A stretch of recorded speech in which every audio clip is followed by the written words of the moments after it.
Perdana Menteri Israel Benjamin Netanyahu mengaku mendukung visi Israel Raya yang mencangkup perluasan wilayah hingga sebagian negara tetangga. Visi ini meliputi seluruh Palestina, sebagian Yordania, Lebanon, Suriah, Irak, dan Mesir. Konsep Israel Raya merujuk pada interpretasi tertentu terhadap teks Alkitab Ibrani yang diyakini oleh sebagian kelompok Zionis sebagai tanah yang dijanjikan. Wilayah tersebut membentang dari Sungai Nil hingga Sungai Efrat.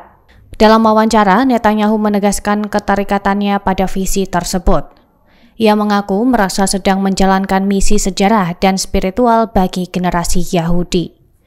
Media Israel mencatat, istilah Israel Raya digunakan sejak Perang 6 Hari 1967, ketika Israel menguasai wilayah baru seperti Yerusalem Timur, tepi barat, Gaza, Sinai, dan dataran tinggi Golan.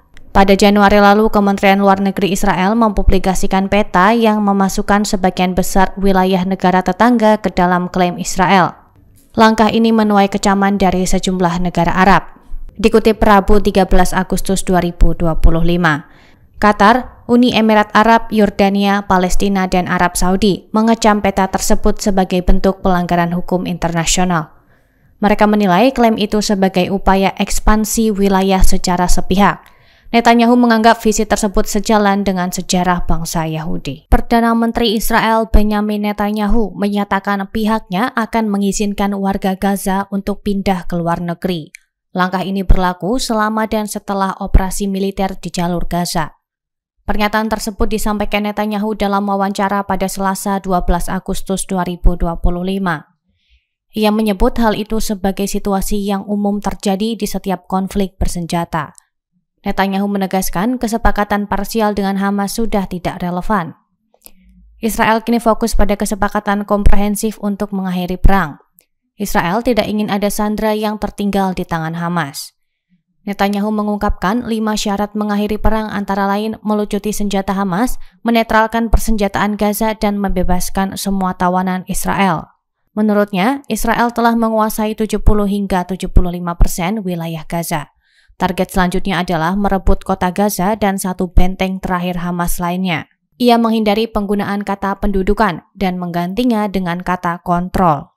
Netanyahu meminta jadwal operasi dipercepat untuk menguasai wilayah tersebut. Ia menegaskan warga Gaza dapat meninggalkan wilayah itu jika mereka menginginkannya.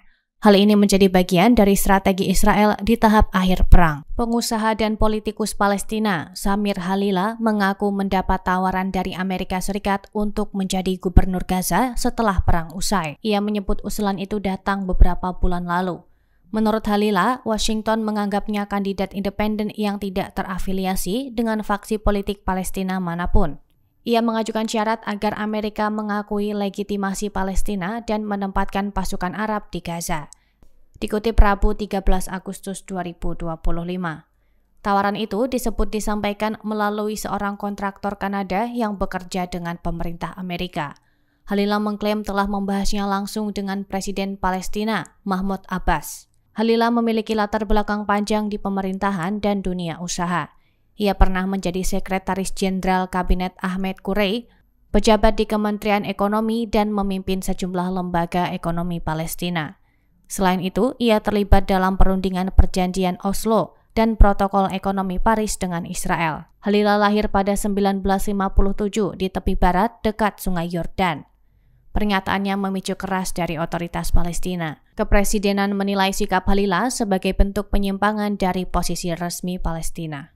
Delegasi Hamas tiba di Kairo, Mesir pada Rabu 13 Agustus 2025 untuk membahas proposal gencatan senjata sementara selama 60 hari di Gaza. Pertemuan ini dipimpin pejabat senior Hamas, Khalil Al-Hayya. Mediator dari Mesir, Qatar, dan Amerika Serikat akan memfasilitasi perundingan antara Hamas dan Israel. Fokus utama adalah menghentikan pertempuran sementara, membebaskan sandera, dan melakukan pertukaran tahanan.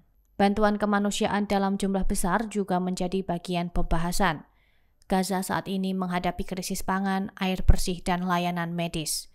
Rencana ini juga mencangkup kemungkinan pembahasan pelucutan senjata Hamas, meski isu ini dianggap sensitif dan berpotensi memicu perbedaan pendapat.